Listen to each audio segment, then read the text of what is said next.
अस्सलाम वालेकुम day students. आज हम लोग डिस्कस करने जा रहे हैं सेकेंडरी ग्रोथ को under the heading of sport in plants.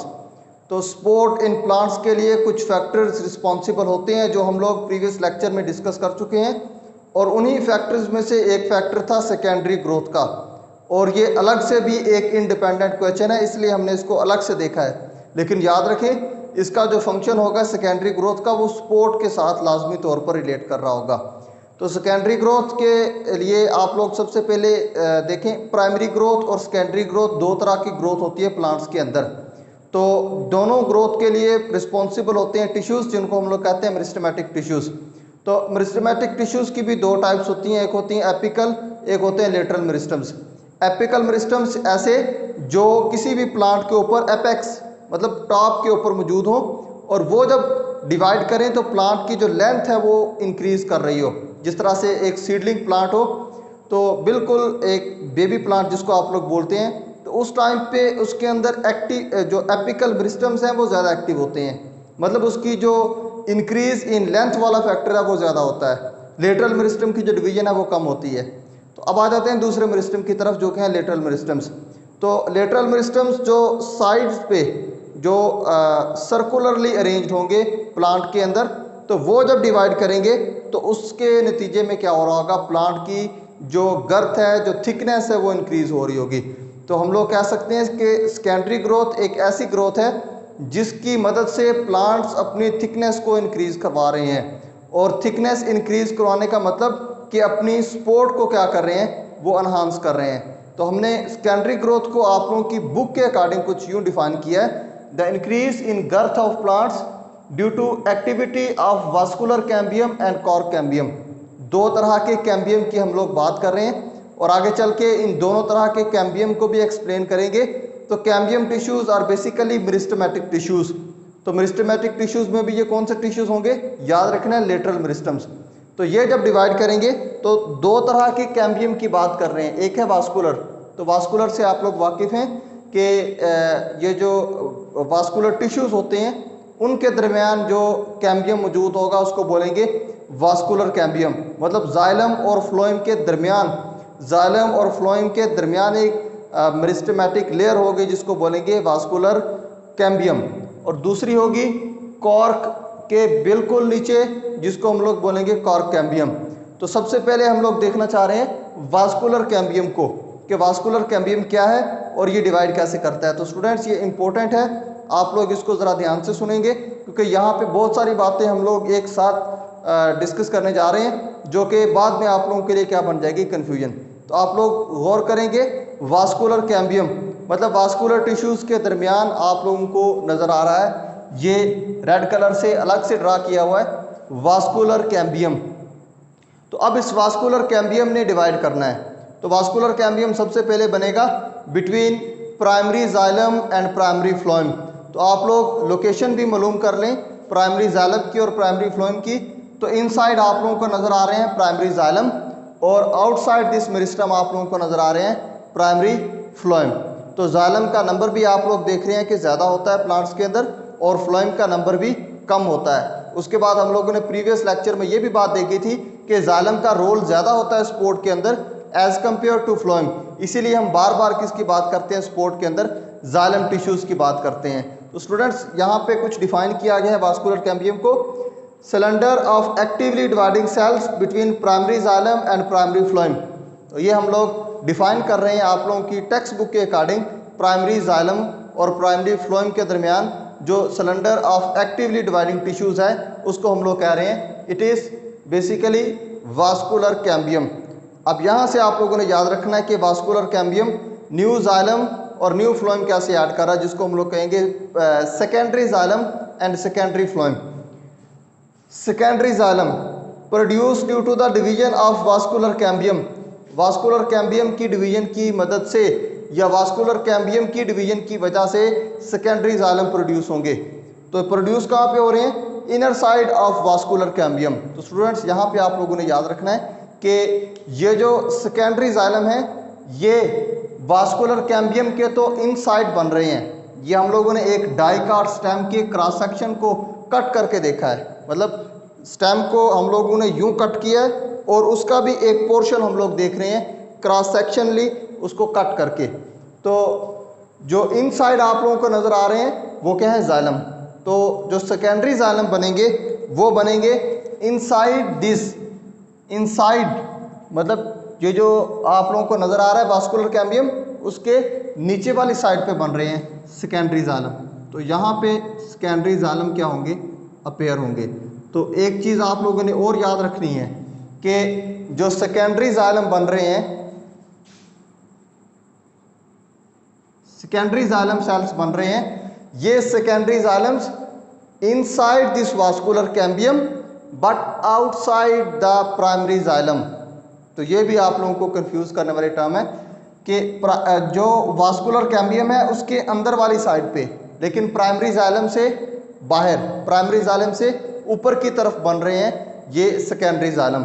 और दूसरी तरफ देखें secondary phloem outer side of vascular cambium, vascular cambium के बाहर वाली तरफ बन रहे होंगे सेकेंडरी फ्लोएम। तो वास्कुलर कैम्बियम की बाहर वाली साइड पे हम लोग ड्रा कर देते हैं सेकेंडरी फ्लोएम को यूं। तो यहाँ पे आप लोग देख रहे हैं प्राइमरी फ्लोएम के इनसाइड, लेकिन वास्कुलर कैम्बियम के आउटसाइड बन रहे हैं ये सेकेंडरी फ्लोएम। तो ये आप लोगों ने लोकेशन याद रखनी है कि जो जाइलम है वो वास्कुलर कैम्बियम के, सेकेंडरी जाइलम वास्कुलर कैम्बियम के इनसाइड लेकिन प्राइमरी जाइलम के आउटसाइड, और जो सेकेंडरी फ्लोएम है वो प्राइमरी फ्लोएम के इनसाइड लेकिन वास्कुलर कैम्बियम के आउटसाइड बन रहे होते हैं। तो इस तरह से ये जो वास्कुलर कैम्बियम है ये डिवाइड करता जाएगा और जो सेकेंडरी जाइलम और सेकेंडरी फ्लोएम इंक्रीज होते जाएंगे। तो उसकी वजह से आप लोग देखेंगे कि प्लांट की जो गर्थ है, जो मोटाई है, जो थिकनेस है, उसमें क्या होता जाएगा, इजाफा होता जाएगा। तो एक फैक्टर तो हुआ वास्कुलर कैम्बियम, और दूसरा फैक्टर यहाँ पे हम लोग देखना चाह रहे हैं कॉर्क कैम्बियम का। तो कॉर्क कैम्बियम आप लोगों को ये ब्लू लाइन नज़र आ रही है जो कॉर्क के इनसाइड मौजूद है, और यह है मेरिस्टम लोकेटेड बिलो एपिडर्मस। तो एपिडर्मस के बिल्कुल नीचे जो मेरिस्टम आप लोगों को नज़र आ रहे हैं ये है बेसिकली कॉर्क कैम्बियम, क्योंकि ये डिवीजन के बाद क्या बना रहे हैं, कॉर्क बना रहे हैं। तो इसलिए हम इनको क्या कह रहे हैं, कॉर्क कैम्बियम। तो ऐसा होगा जब कॉर्क कैम्बियम भी डिवाइड करेंगे तो उनकी मदद से भी बाहर की तरफ न्यू सेल्स ऐड किए जा रहे हैं और उसकी मदद से भी क्या हो रही है, प्लांट की थिकनेस इंक्रीज किए जा रही है। Divide to form cells of cork, ये डिवीजन के बाद जो कॉर्क के सेल्स हैं वो बना रहे होंगे। द एपिडर्मस रप्चर, जो एपिडर्मस है कॉर्क सेल्स की वो कुछ टाइम के बाद रप्चर हो जाएगी, क्योंकि कॉर्क सेल ने जो फंक्शन परफॉर्म करना है वो फंक्शन है सपोर्ट का। तो आउटसाइड इन्होंने एक रेजिस्टेंस लेयर बना देनी है, इनका लिविंग सेल से कोई ताल्लुक नहीं है। तो ये क्या होंगे, डेड सेल्स होंगे। तो बाहर की जानब जो कॉर्क सेल्स होंगे उनकी एपिडर्मिस रप्चर करेगी और वो किस में कन्वर्ट हो जाएंगे, into dead cells. Cork cells are dead and water proof, तो इन्होंने वाटर प्रूफ लेयर के तौर पर काम करना है आउटसाइड द स्टेम। तो इसलिए इनको जो टास्क दिया गया है वो किसका है, एक डेड सेल का, एक तो सपोर्ट के लिहाज से, दूसरा डेजिकेशन या वाटर लॉस से बचाने के लिए। They increase the girth of plant by increasing their diameter, तो प्लांट का डायमीटर क्या करेंगे, इंक्रीज करेंगे, उसकी मदद से क्या हो रही होगी, प्लांट की गर्थ इंक्रीज हो रही होगी।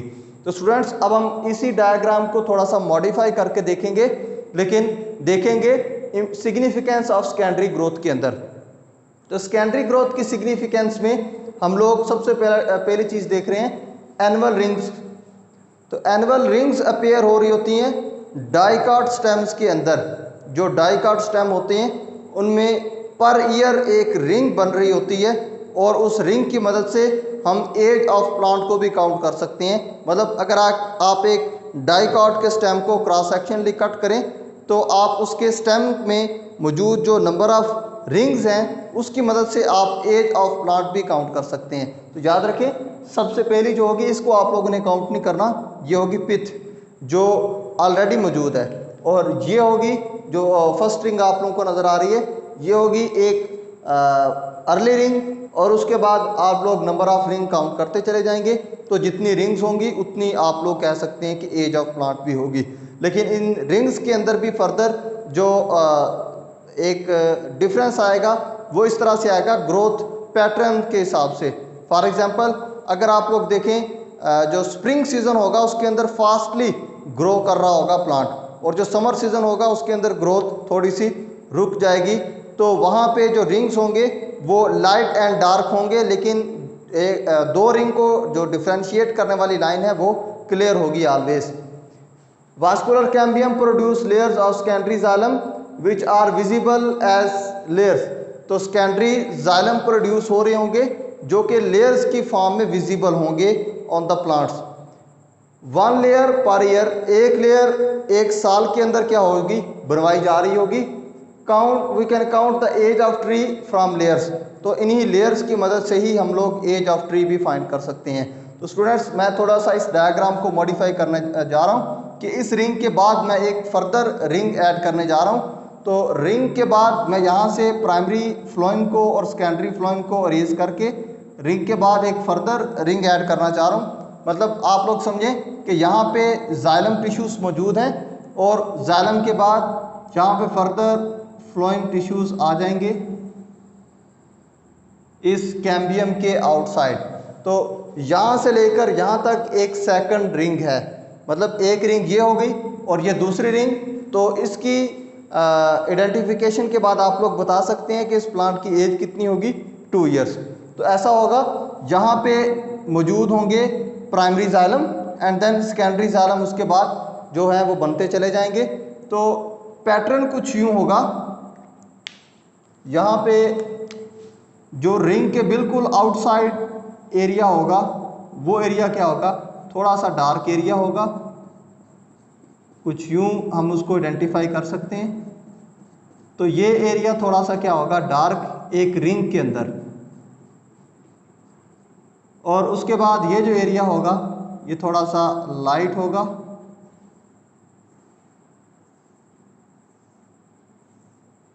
कुछ यूँ। तो एक रिंग के अंदर आप लोगों को कुछ ऐसी सिचुएशन नज़र आ रही होगी। इसको फर्दर मैं थोड़ा सा डार्क कर देता हूँ। तो ये आप लोगों को कुछ सिचुएशन नज़र आ रही होगी एक रिंग के केस में। तो एक कंप्लीट रिंग तो है यहाँ से लेकर यहाँ तक। चले मैं इसको थोड़ा सा मज़ीद क्लियर कर देता हूँ कि ये इसको भी रेड से डोनेट कर दिया। तो यहाँ पे आप लोगों को 2 रिंग नज़र आ रहे हैं, ये रिंग से ये रिंग। लेकिन इस रिंग के अंदर भी फर्दर आप लोग देख रहे हैं कि ये एरिया ज़्यादा डार्क है और ये एरिया क्या है, थोड़ा सा लाइट है। तो कुछ यूँ है कि ये जो रिंग बनी है, ये जो ग्रोथ हुई है, ये हुई है ड्यूरिंग स्प्रिंग सीजन। तो स्प्रिंग सीजन में ग्रोथ क्या हुई है, बहुत फास्ट हुई है। लेकिन जो समर सीजन में ग्रोथ हुई है वो क्या हुई है, ग्रोथ हुई है स्लोली। तो उसकी मदद से ये जो एरिया आप लोगों को नज़र आ रहा है ये डार्कर है। मतलब यहाँ पे इम्प्रेगनेशन बहुत ज़्यादा हुई है, यहाँ पे दूसरे सब्सटेंसेस बहुत ज़्यादा ऐड हुए हैं। जहाँ पे जो वुड थी वो बिल्कुल प्योर वुड थी, और इसी को हम लोग आगे चल के देखना चाह रहे हैं, सैप वुड और हार्टवुड।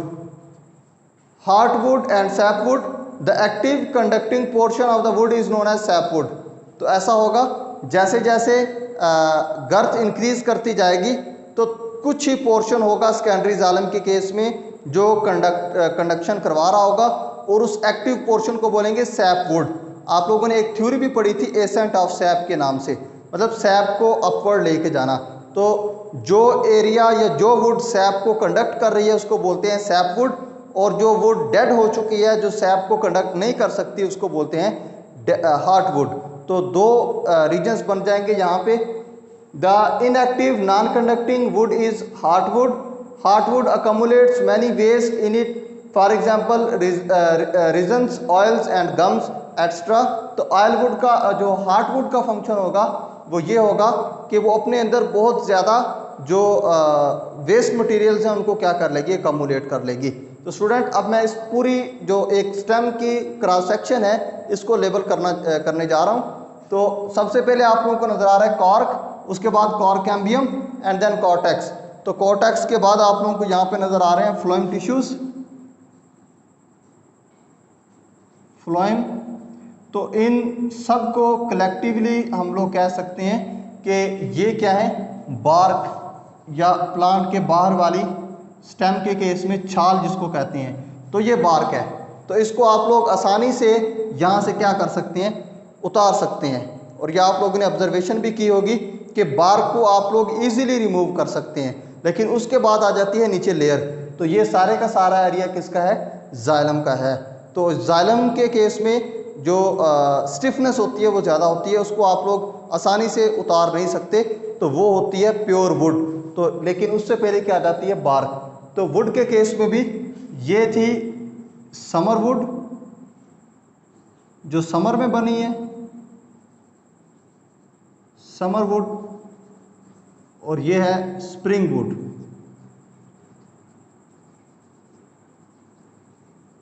Spring would.